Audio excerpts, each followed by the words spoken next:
लीजिए सुनिए। सूर्यकांत त्रिपाठी निराला के लिखे उपन्यास अप्सरा का भाग 7 मेरी यानी समीर गोस्वामी की आवाज में। कनक घबरा उठी। क्या करे कुछ समझ में नहीं आ रहा था। राजकुमार के बारे में जितना ही सोचती, चिंताओं की छोटी बड़ी अनेक तरंगों आवर्तों से मन मथ जाता। पर उन चिंताओं के भीतर से उपाय की कोई भी मणि नहीं मिल रही थी जिसकी प्रभा उसके मार्ग को प्रकाशित करती। राजकुमार के प्रति उसके प्रेम का ये प्रखर बहाव बंधी हुई जलराशि से छूटकर अनुकूल पथ पर बह चलने की तरह स्वाभाविक और सार्थक था। पहले ही दिन उसने राजकुमार के शौर्य का जैसा दृश्य देखा था, उसके सबसे एकांत स्थान पर, जहां तमाम जीवन में मुश्किल से किसी का प्रवेश होता है, पत्थर के अक्षरों की तरह उसका पौरुष चित्रित हो गया था। सबसे बड़ी बात जो रह रहकर उसे याद आती थी, वो राजकुमार की उसके प्रति श्रद्धा थी। कनक ने ऐसा चित्र तब तक नहीं देखा था, इसीलिए उस पर राजकुमार का स्थायी प्रभाव पड़ गया। माता की केवल जबानी शिक्षा इस प्रत्यक्ष उदाहरण के सामने पराजित हो गई, और वो जिस तरह की शिक्षा के भीतर से आ रही थी, परिचय के पहले ही प्रभात में किसी मनोहर दृश्य पर उसकी दृष्टि बंध जाना, अटक जाना, उसके जीवन की स्वच्छ अबाध प्रगति का उचित परिमाण ही हुआ। उसकी माता शिक्षित तथा समझदार थी, इसीलिए उसने कन्या के सबसे प्रिय जीवनोन्मेष को बाहरी आवरण द्वारा ढक देना, उसकी बाढ़ के साथ ही जीवन की प्रगति को भी रोक देना समझा था। सोचते सोचते कनक को याद आया, उसने साहब की जेब से एक चिट्ठी निकाली थी, फिर उसे अपनी फाइल में रख दिया था। वो तुरंत चलकर फाइल की तलाशी लेने लगी। चिट्ठी मिल गई। साहब की जेब से ये राजकुमार की चिट्ठी निकाल लेना चाहती थी, पर हाथ एक दूसरी चिट्ठी लगी। उस समय घबराहट में वहीं उसने पढ़कर नहीं देखा। घर में खोला तो काम की बातें न मिली। उसने चिट्ठी को फाइल में नत्थी कर दिया। उसने देखा था युवक ने पेंसिल से पत्र लिखा है, पर यह स्याही से लिखा गया था। इसकी बातें भी उस सिलसिले से नहीं मिलती थीं। इस तरह ऊपरी दृष्टि से देखकर ही उसने चिट्ठी रख दी। आज निकालकर फिर पढ़ने लगी। एक बार, दो बार, तीन बार पढ़ा। बड़ी प्रसन्न हुई। ये वही हैमिल्टन साहब थे। वो हो न हो, पर यह पत्र हैमिल्टन साहब ही के नाम लिखा था, उसके एक दूसरे अंग्रेज मित्र मिस्टर चर्चिल ने। मजमून रिश्वत और अन्याय का। कनक की आंखें चमक उठीं। इस कार्य की सहायता की बात सोचती ही उसे श्रीमती कैथरीन की याद आई। अब कनक पढ़ती नहीं, इसीलिए श्रीमती कैथरीन का आना बंद है। कभी कभार आकर मिल जाती। मकान में पढ़ने की किताबें पसंद कर जाया करती हैं। कैथरीन अब भी कनक को वैसे ही प्यार करती हैं। कभी कभी पश्चिमी आर्ट, संगीत और नृत्य की शिक्षा के लिए साथ यूरोप चलने की चर्चा भी करती हैं। सर्वेश्वरी की उसे यूरोप भेजने की इच्छा थी, पर पहले वो अच्छी तरह से उसे अपनी शिक्षा दे देना चाहती थी। कनक ने ड्राइवर को मोटर लगाने के लिए कहा। कपड़े बदलकर चलने के लिए तैयार हो गई। मोटर पर बैठकर ड्राइवर से पार्क स्ट्रीट चलने के लिए कहा। कितनी व्यग्रता! जितने भी दृश्य आंखों पर पड़ते हैं, जैसे बिना प्राणों के हों। दृष्टि कहीं भी नहीं ठहरती। पलकों पर एक ही स्वप्न संसार की अपार कल्पनाओं से मधुर हो रहा है। व्यग्रता ही इस समय यथार्थ जीवन है, और सिद्धि के लिए वेदना के भीतर से काम्य साधना, अंतर्जगत के कुल अंधकार को दूर करने के लिए उसका एक ही प्रदीप पर्याप्त है। उसके हृदय की लता को सौंदर्य की सुगंध से भर रखने के लिए उसका एक ही फूल बस है। तमाम भावनाओं के तार अलग अलग स्वरों में झंकार करते हैं। उसकी रागनी से एक ही तार मिला हुआ है। असंख्य ताराओं की उसे आवश्यकता नहीं। उसके झरोखे से एक ही चंद्र की किरण उसे प्रिय है। तमाम संसार जैसे अनेक कलरवों के बुद्बुद गीतों से समुद्वेलित, क्षुब्ध और पैरों को स्खलित कर बहा ले जाने वाला विपत्ति संकुल है। एक ही भय को हृदय से लगा तैरती हुई वो पार जा सकेगी। सृष्टि के सब रहस्य इस महाप्रलय में डूब गए हैं। उसका एक ही रहस्य तपस्या से प्राप्त अमर वर की तरह उसके साथ संबद्ध है। शंकित दृष्टि से वो इस प्रलय को देख रही है। पार्क स्ट्रीट आ गया। कैथरीन के मकान के सामने गाड़ी खड़ी करवा कनक उतर पड़ी। नौकर से खबर भेज दी। कैथरीन अपने बंगले से निकल आई और बड़े स्नेह से कनक को भीतर ले गई। कैथरीन से कनक की अंग्रेजी में बातचीत होती थी। आने का कारण पूछने पर कनक ने साधारण कुल किस्सा बयान कर दिया। कैथरीन सुनकर पहले कुछ चिंतित हो गई, फिर क्या सोचकर मुस्कुराई। प्रेम की सरल बातों से उसे बड़ा आनंद हुआ। तुम्हारा विवाह चर्च में नहीं हुआ, थिएटर में हुआ। तुमने एक नया काम किया। उसने कनक को इसके लिए धन्यवाद दिया। कल पेशी है। कनक उत्तर प्राप्ति की दृष्टि से देख रही थी। मेरे विचार से मिस्टर हैमिल्टन के पास इस समय जाना ठीक नहीं। वो ऐसी हालत में बहुत बड़ा जोर कुछ दे नहीं सकते और उन पर इस पत्र से एक दूसरा मुकदमा चल सकता है। पर यह सब मुफ्त की दिक्कत बढ़ाना है। अगर आसानी से अदालत का काम हो जाए तो इतनी परेशानी से क्या फायदा। आसानी से अदालत का काम कैसे? तुम मकान जाओ, मैं हैमिल्टन को लेकर आती हूं। मेरी उनकी अच्छी जान पहचान है। खूब सच कर रहना, और अंग्रेजी तरीके से नहीं, हिंदुस्तानी तरीके से। कहकर कैथरीन हंसने लगी। आचार्य से मुक्ति का अमोघ मंत्र मिलते ही कनक ने भी परी की तरह अपने सुख के काल्पनिक पंख फैला दिए। कैथरीन गैरेज में अपनी गाड़ी लेने चली गई। कनक रास्ते पर टहलती रही। कैथरीन हंसती हुई जल्दी जाओ कहकर रोडन स्ट्रीट की तरफ चली, कनक बहू बाजार की तरफ। घर में कनक माता से मिली। सर्वेश्वरी को दारोगा की गिरफ्तारी से कुछ भय था, पर कनक की बातों से उसकी शंका दूर हो गई। कनक ने माता को अच्छी तरह थोड़े शब्दों में समझा दिया। माता से उसने कुल जेवर पहना देने के लिए कहा। सर्वेश्वरी हंसने लगी। नौकर को बुलाया, जेवर का बॉक्स उठवा तिमंजिले पर कनक के कमरे को चली। सब रंगों की रेशमी साड़ियां थीं।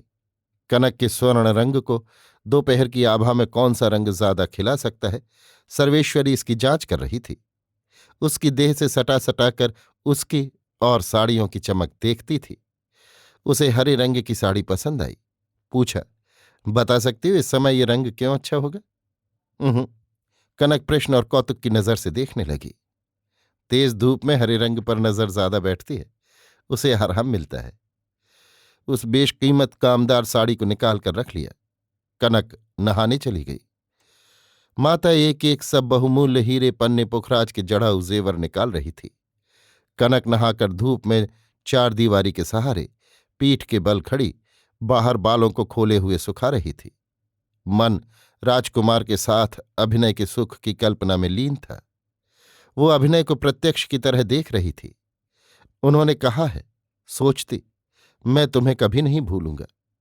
अमृत से सर्वांग तर हो रहा था। बाल सूख गए, वो खड़ी ही रही। माता ने बुलाया। ऊंची आवाज से कल्पना की तंद्रा छूट गई। वो धीरे धीरे माता के पास चली। सर्वेश्वरी कन्या को सजाने लगी। पैर, कमर, कलाई, बाजू, वक्ष, गला और मस्तक अलंकारों से चमक उठे। हरी साड़ी के ऊपर तथा भीतर से रत्नों के प्रकाश की छटा छुरियों सी निकलती हुई। किरणों के बीच उसका सुंदर सुडौल चित्र सा खिंचा हुआ मुख। एक नजर आपाद मस्तक देखकर माता ने तृप्ति की सांस ली। कनक एक बड़े आईने के सामने जाकर खड़ी हो गई। देखा, राजकुमार की याद आई। कल्पना में दोनों की आत्माएं मिल गईं। देखा, आईने में वो हंस रही थी। नीचे से आकर नौकर ने खबर दी, मेम साहब के साथ एक साहब आए हुए हैं। कनक ने ले आने के लिए कहा। कैथरीन ने हैमिल्टन साहब से कहा था कि उन्हें ऐसी एक सुंदरी भारतीय पढ़ी लिखी युवती दिखाएंगी जैसी उन्होंने शायद ही कहीं देखी हो, और वो गाती भी लाजवाब है और अंग्रेजों की ही तरह उसी लहजे में अंग्रेजी भी बोलती है। हैमिल्टन साहब कुछ दिल से और कुछ पुलिस में रहने के कारण सौंदर्योपासक बन गए थे। इतनी खूबसूरत पढ़ी लिखी समझदार युवती से बिना परिश्रम के ही कैथरीन उन्हें मिला सकती है, ऐसा शुभ अवसर छोड़ देना उन्होंने किसी सुंदरी के स्वयंवर में बुलाए जाने पर भी लौट आना समझा। कैथरीन ने यह भी कहा था कि आज अवकाश है, दूसरे दिन इतनी सुगमता से भेंट भी नहीं हो सकती। साहब तत्काल कैथरीन के साथ चल दिए थे। रास्ते में कैथरीन ने समझा दिया था कि किसी अशिष्ट व्यवहार से वो अंग्रेज जाति को कलंकित नहीं करेंगे, और यदि उसे अपने प्रेम में ला सके तो ये जाति के लिए गौरव की बात होगी। साहब दिल ही दिल में प्रेम की परीक्षा में कैसे उत्तीर्ण होंगे, इसका प्रश्न पत्र हल कर रहे थे। तब तक ऊपर से कनक ने बुला भेजा। कैथरीन आगे आगे, साहब पीछे पीछे चले। साहब भी मर्दानी पोशाक से खूब लैस थे। चलते समय चमड़े के कलाई बंद में बंधी हुई घड़ी देखी। 12 बज रहे थे। नौकर दोनों को तिमंजिले पर ले गया। मकान देखकर साहब के दिल में अदेख सुंदरी के प्रति इज्जत पैदा हुई थी। कमरा देखकर साहब आश्चर्य में पड़ गए। सुंदरी को देखकर साहब के होश उड़ गए। दिल में कुछ घबराहट हुई, पर कैथरीन कनक से बातचीत करने लगी तो कुछ संभल गए। सामने 2 कुर्सियां पड़ी थीं। कैथरीन और साहब बैठ गए। यों दूसरे दिन उठकर कनक कैथरीन से मिलती थी, पर आज वो बैठी ही रही। कैथरीन इसका कारण समझ गई। साहब ने इसे हिंदुस्तानी कुमारियों का ढंग समझा। कनक ने सूरत से साहब को पहचान लिया, पर साहब उसे नहीं पहचान सके। तब से इस सूरत में साज के कारण बड़ा फर्क था। साहब अनिमेष आंखों से उस रूप की सुधा पीते रहे। मन ही मन उन्होंने उसकी बड़ी प्रशंसा की। उसके लिए यदि वो कहे तो साहब सर्वस्व देने को तैयार हो गए। श्रीमती कैथरीन ने साहब को समझा दिया था कि उसके कई अंग्रेज प्रेमी हैं, पर अभी उसका किसी पर प्यार नहीं हुआ। यदि वो उसे प्राप्त कर सकें तो राजकन्या के साथ ही राज्य भी उन्हें मिल जाएगा, कारण उसकी मां की जायदाद पर उसी का अधिकार है। कैथरीन ने कहा, मिस, एक गाना सुना। ये mister Hamilton, police superintendent 24 Pargana है, तुमसे मिलने के लिए आए हैं। कनक ने उठकर हाथ मिलाया। साहब उसकी सभ्यता से बहुत प्रसन्न हुए। कनक ने कहा, हम लोग पृथक पृथक आसन से वार्तालाप करेंगे, इससे आलाप का सुख नहीं मिल सकता। साहब अगर पतलून उतार डाले, मैं उन्हें धोती दे सकती हूं, तो संग सुख की प्राप्ति पूरी मात्रा में हो।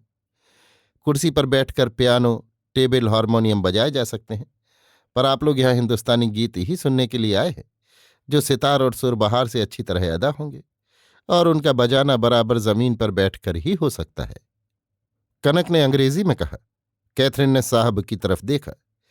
नायिका के प्रस्ताव के अनुसार ही उसे खुश करना चाहिए। साहब ने अपने साहबी ढर्रे से समझा, और उन्हें वहां दूसरे प्रेमियों से बढ़कर भी अपने प्रेम की परीक्षा देनी थी। उधर कैथरीन की मौन चितवन का मतलब भी उन्होंने यही समझा। साहब तैयार हो गए। कनक ने एक धुली 48 इंच की बढ़िया धोती मंगा दी। साहब को कैथरीन ने धोती पहनना बतला दिया। दूसरे कमरे से साहब धोती पहन आए और कनक के बराबर गद्दी पर बैठ गए। एक तकिए का सहारा कर लिया। कनक ने सुर बहार मंगवा लिया। तार स्वर से मिलाकर पहले एक गत बजाई। स्वर की मधुरता के साथ साथ साहब के मन में उस परी को प्राप्त करने की प्रतिज्ञा भी दृढ़ होती गई। कैथरीन ने बड़े स्नेह से पूछा, ये किससे सीखा? अपनी मां से? जी हां, कनक ने सिर झुका लिया। अब एक गाना गाओ, हिंदुस्तानी गाना, फिर हम जाएंगे, हमें देर हो रही है। कनक ने एक बार स्वरों पर हाथ फेर लिया, फिर गाने लगी। गाना सारंग। याद रखना इतनी ही बात, नहीं चाहते मत चाहो तुम, मेरे अर्घ सुमन दलनाथ, मेरे वन में भ्रमण करोगे जब तुम, अपना पथ श्रम आप हारोगे जब तुम, ढक लूंगी मैं अपने दृगमुख, छिपा रहूंगी गात, याद रखना इतनी ही बात। सरिता के उस नीरव निर्जन तट पर आओगे जब मंद चरण तुम चलकर, मेरे शून्य घाट के प्रति करुणा कर, हेरोगे नित प्रात, याद रखना इतनी ही बात। मेरे पथ की हरित लताएं तृणदल, मेरे श्रम सिंचित देखोगे अचपल, पलकहीन नयनों से तुमको प्रतिपल हेरेंगे अज्ञात, याद रखना इतनी ही बात। मैं न रहूंगी जब सूना होगा जग, समझोगे तब ये मंगल कलरव सब, था मेरे ही स्वर से सुंदर जगमग, चला गया सब साथ, याद रखना इतनी ही बात। साहब एकटक मन की आंखों से देखते, हृदय के कानों से सुनते रहे। उस स्वर की सरिता अनेक तरंग भंगों से बहती हुई जिस समुद्र से मिली थी, वहां तक सभी यात्राएं पर्यवसित हो जाती थीं। श्रीमती कैथरीन ने पूछा, कुछ आपकी समझ में आया? साहब ने अनजान की तरह सिर हिलाया, कहा, इनका स्वरों से खेलना मुझे बहुत पसंद आया, पर मैं गाने का मतलब नहीं समझ सका। कैथरीन ने मतलब थोड़े शब्दों में समझा दिया। हिंदुस्तानी भाषा में ऐसे भी गाने हैं? साहब ताज्जुब करने लगे। कनक को साहब देख रहा था। उसकी मुद्राएं भंगिमाएं गाने के समय इस तरह अपने मनोभावों को व्यंजित कर रही थीं, जैसे वो स्वर्ग स्रोत में बहती हुई प्रकाश के द्वार पर आ गई हो और अपने प्रियतम से कुछ कह रही हो, जैसे अपने प्रियतम को अपना सर्वस्व पुरस्कार दे रही हो। संगीत के लिए कैथरीन ने कनक को धन्यवाद दिया और साहब को अपने चलने का संवाद, साथ ही उन्हें समझा दिया कि उनकी इच्छा हो तो कुछ देर वो वहां ठहर सकते हैं। कनक ने सुर बहार एक बगल रख दिया। एकांत की प्रिय कल्पना से, अभिसिप्त की प्राप्ति के लोभ से साहब ने कहा, अच्छा आप चलें, मैं कुछ देर बाद आऊंगा। कैथरीन चली गई। साहब को एकांत मिला। कनक बातचीत करने लगी। साहब कनक पर कुछ अपना भी प्रभाव जतलाना चाहते थे और दैवात कनक ने प्रसंग भी वैसा ही छेड़ दिया। देखिए, हम हिंदुस्तानी हैं, प्रेम की बातें हिंदी में कीजिए। आप 24 परगने के पुलिस सुपरिंटेंडेंट हैं? हाँ। थोड़ी ऊंची करके साहब से जहां तक तनते बना तन गए। आपकी शादी तो हो गई होगी? साहब की शादी हो गई थी, पर मेम साहब को कुछ दिन बाद आप पसंद नहीं आए, इसलिए इनके भारत आने से पहले ही वो इन्हें तलाक दे चुकी थी, एक साधारण से कारण को बहुत बढ़ाकर। पर ये साहब साफ इनकार कर गए और इसे ही उन्होंने प्रेम बढ़ाने का उपाय समझा। अच्छा, अब तक आप अविवाहित हैं? आपसे किसी का प्रेम नहीं हुआ? हमको अभी तक कोई पसंद नहीं आया। हम तुमको पसंद करता है। साहब कुछ नजदीक खिसक आए। कनक डरी। उपाय एक ही उसने आजमाया था और उसी का उपयोग वो साहब के लिए भी कर बैठी। शराब पीजिएगा? हमारे यहां शराब पिलाने की चाल है। साहब पीछे कदम धरने वाले न थे। उन्होंने स्वीकार कर लिया। कनक ने ईश्वर को धन्यवाद दिया।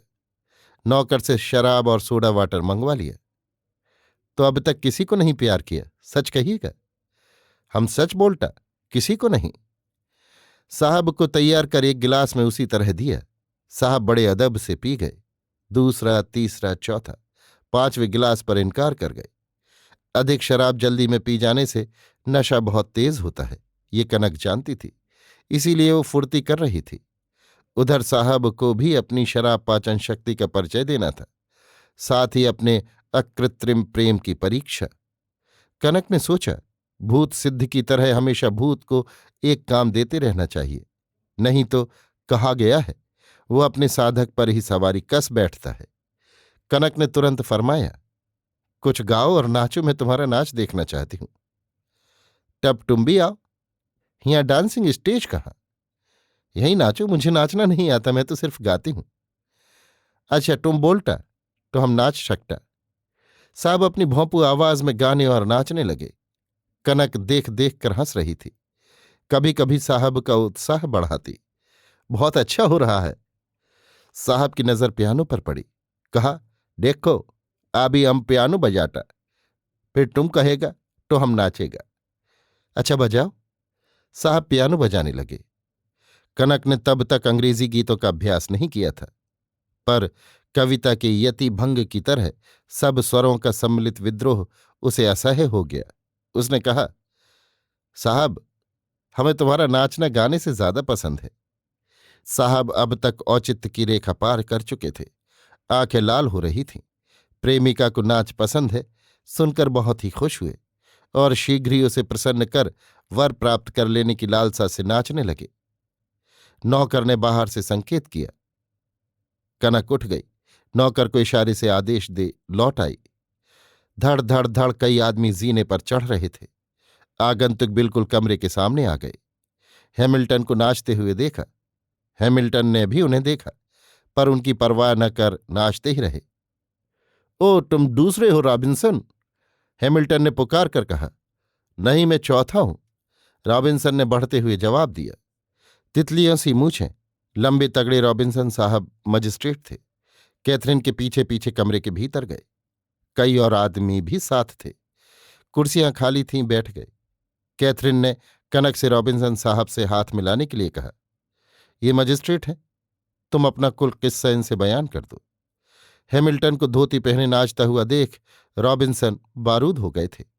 कनक ने हैमिल्टन की जेब से निकाली हुई चिट्ठी साहब को दे दी। पढ़ते ही आग में पेट्रोल पड़ गया।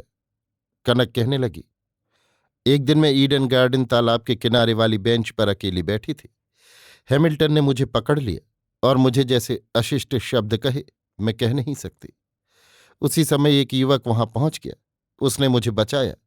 हैमिल्टन उससे बिगड़ गया और उसे मारने के लिए तैयार हो गया। दोनों में कुछ देर हाथापाई होती रही। उस युवक ने हैमिल्टन को गिरा दिया और कुछ रद्दे जमाए, जिससे हैमिल्टन बेहोश हो गया। तब उस युवक ने अपने रूमाल से हैमिल्टन का मुंह धो दिया और सिर में उसी की पट्टी लपेट दी। फिर उसने एक चिट्ठी लिखी और इनकी जेब में डाल दी। मुझसे जाने के लिए कहा। मैंने उससे पता पूछा, पर उसने नहीं बतलाया। वो हाईकोर्ट की राह चला गया। अपने बचाने वाले का पता मालूम कर लेना मैंने अपना फर्ज समझा, इसीलिए वहीं फिर लौट गई। चिट्ठी निकालने के लिए जेब में हाथ डाला, पर भ्रम से युवक की चिट्ठी की जगह ये चिट्ठी मिली। एकाएक कोहनूर स्टेज पर मैं शकुंतला का अभिनय करने गई। देखा वही युवक दुष्यंत बना था। थोड़ी ही देर में दारोगा सुंदर सिंह उसे गिरफ्तार करने गया, पर दर्शक बिगड़ गए थे, इसलिए अभिनय समाप्त हो जाने पर गिरफ्तार किया। राजकुमार का कसूर कुछ भी नहीं, अगर है तो सिर्फ यही कि उसने मुझे बचाया था। अक्षर अक्षर साहब पर चोट कर रहे थे। कनक ने कहा, और देखिए, यह है मिल्टन के चरित्र का दूसरा पत्र। कनक ने दारोगा की जेब से निकाला हुआ दूसरा पत्र भी साहब को दिखाया। इसमें हैमिल्टन के मित्र सुपरिंटेंडेंट मिस्टर मूर ने दारोगा को बिला वजह राजकुमार को गिरफ्तार कर बदमाशी के सबूत दिलाकर सजा करा देने के लिए लिखा था। उसमें यह भी लिखा था कि इस काम से तुम्हारे ऊपर हम और हैमिल्टन साहब बहुत खुश होंगे। मजिस्ट्रेट रॉबिन्सन ने उस पत्र को भी ले लिया। पढ़कर दोनों की तिथियां मिलाईं। सोचा, कनक की बातें बिल्कुल सच जान पड़ी। रॉबिन्सन कनक से बहुत खुश हुए। कनक ने भड़क कर कहा, वो दारोगा साहब भी यहीं तशरीफ रखते हैं। आपको तकलीफ होगी, चलकर आप उनके भी उत्तम चरित्र के प्रमाण ले सकते हैं। रॉबिन्सन तैयार हो गए। हैमिल्टन को साथ चलने के लिए कहा। कनक आगे आगे नीचे उतरने लगी। सुंदर सिंह के कमरे की ताली नौकर को दी और कुल दरवाजे खोल देने के लिए कहा। सब दरवाजे खोल दिए गए। भीतर सब लोग एक साथ घुस गए। दारोगा साहब करवट बदल रहे थे। रॉबिन्सन ने एक की छड़ी लेकर खोद दिया। तब तक नशे में कुछ उतार आ गया था, पर फिर भी वो संभलने लायक नहीं थे। रॉबिन्सन ने डांट कर पुकारा। साहबी आवाज से वो घबरा कर उठ बैठे। कई आदमी और अंग्रेजों को सामने खड़ा हुआ देख चौंक कर खड़े हो गए, पर संभलने की ताब न थी। कटे हुए पेड़ की तरह वहीं ढेर हो गए। होश दुरुस्त थे, पर शक्ति नहीं थी। दारोगा साहब फूट फूट कर रोने लगे। साहब खड़े हैं और आप लेटे रहिएगा। कनक के नौकर खोद खोद कर दारोगा साहब को उठाने लगे। एक ने बांह पकड़कर उन्हें खड़ा कर दिया। उन्हें विवश देख रॉबिन्सन दूसरे कमरे की तरफ चल दिए। कहा, ऐसे पड़ा रहने दो, हम शब्द समझ गया। ये कनक का अध्ययन कक्ष था। सजी हुई पुस्तकों पर नजर गई। रॉबिन्सन उन्हें खोलकर देखने के लिए उत्सुक हो उठे। नौकर ने अलमारियां खोल दी। साहब ने कई पुस्तकें निकाली। उलट पलट कर देखते रहे। इज्जत की निगाह से कनक की ओर देखकर अंग्रेजी में कहा, अच्छा मिस कनक, तुम क्या चाहती हो? सिर्फ इंसाफ, कनक ने मजे स्वर से कहा। साहब सोचते रहे। निगाह उठाकर पूछा, क्या तुम इन लोगों पर मुकदमा चलाना चाहती हो? नहीं। साहब कनक को देखते रहे। आंखों में ताज्जुब था और सम्मान। पूछा, फिर कैसा इंसाफ? राजकुमार को बिला वजह तकलीफ दी जा रही है, वो छोड़ दिए जाए? कनक की पलकें झुक गईं। साहब कैथरीन को देख हंसने लगे। फिर हिंदी में बोले, हम कल ही छोड़ देगा, तुमसे हम बहुत खुश हुआ। कनक चुपचाप खड़ी रही। तुम्हारी पटलून क्या हो मिस्टर हैमिल्टन? हैमिल्टन को घृणा से देखकर साहब ने पूछा। अब तक हैमिल्टन को होश ही न था कि वो धोती पहने हुए है। नशा इस समय भी पूरी मात्रा में था। जब एकाएक ये मुकदमा पेश हो गया, तब उनके दिल से प्रेम का मनोहर स्वप्न सूर्य के प्रकाश से कटते हुए अंधकार की तरह दूर हो गया। एकाएक चोट खाकर नशे में होते हुए भी वो होश में आ गए थे। कोई उपाय न था, इसलिए मन ही मन पश्चाताप करते हुए यंत्रवत रॉबिन्सन के पीछे पीछे चल रहे थे। मुकदमे के चक्कर से बचने के अनेक उपायों का आविष्कार करते हुए वो अपनी हालत को भूल ही गए थे। पतलून की जगह धोती, और वो भी एक दूसरे अंग्रेज के सामने। उन्हें कनक पर बड़ा क्रोध आया, मन में बहुत ही क्षुब्ध हुए। अब तक वीर की तरह सजा के लिए तैयार थे, पर अब लज्जा से आंखें झुक गईं। एक नौकर ने पतलून लाकर दिया। बगल के एक दूसरे कमरे में साहब ने उसे पहन लिया। कनक को धैर्य देकर रॉबिन्सन चलने लगे। चलते समय हैमिल्टन और दारोगा को शीघ्र निकाल देने के लिए एक नौकर से कहा। कनक ने कहा, ये लोग शायद अकेले घर तक न जा सकेंगे। आप कहें तो मैं ड्राइवर से कह दूं इन्हें छोड़ावे। रॉबिन्सन ने सिर झुका लिया, मानो अपना अदब जाहिर कर रहे हों। फिर धीरे धीरे नीचे उतरने लगे। कैथरीन से उन्होंने धीमे शब्दों में कुछ कहा, नीचे उसे अलग बुलाकर फिर अपनी मोटर में बैठ गए। कनक ने अपनी मोटर से हैमिल्टन और दारोगा को उनके स्थान पर पहुंचवा दिया। अभी आप सुन रहे थे सूर्यकांत त्रिपाठी निराला के लिखे उपन्यास अप्सरा का भाग 7, मेरी यानी समीर गोस्वामी की आवाज में।